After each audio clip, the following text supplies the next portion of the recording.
I think the biggest side of things actually is the emotional, the psychological, and the mental side of things when it comes to coaching Lee. She's a 55-year-old woman. Sorry, I know she'll be hating me for telling everyone how old she is, but she's going to be on a leaderboard in that category anyway. But these are things that she's never really thought about.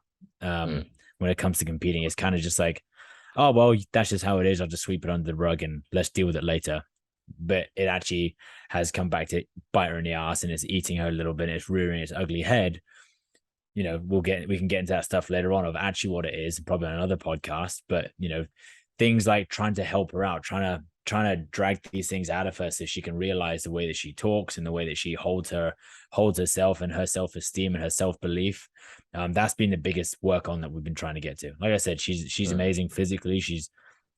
I give her a hard time. I give most people a hard time, to be honest, but I give her a hard time about her physical capabilities, and sometimes I actually take a step back and I'm like, fuck, it's incredible that a 55-year-old woman is doing 5 unbroken ring muscle ups and then pissing off down the road for an 800-meter run and coming back in and doing a 20-meter unbroken handstand walk. I'm like, if I can do an air squat at 54, I'd genuinely be stoked.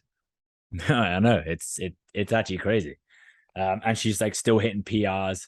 She's still getting better. She's still learning. So, like I said, the physical side of stuff is been great. It's been fun to do, but the mental side of things is, definitely for me as a coach, it's been more of a newer challenge for me. I've never really spent this much time. It's basically been 5 months I've spent with Lee trying to, every single day I'm seeing her.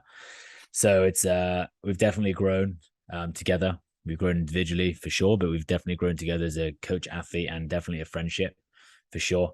I understand her a lot more. I also pick up on all her tendencies that she does inside out the gym, just in daily life. And it's been cool. And I'm enjoying that challenge of trying to help with the emotional and the mental side of things as well. But I think that's been the biggest takeaway out of coaching Lee as a CrossFit Games athlete.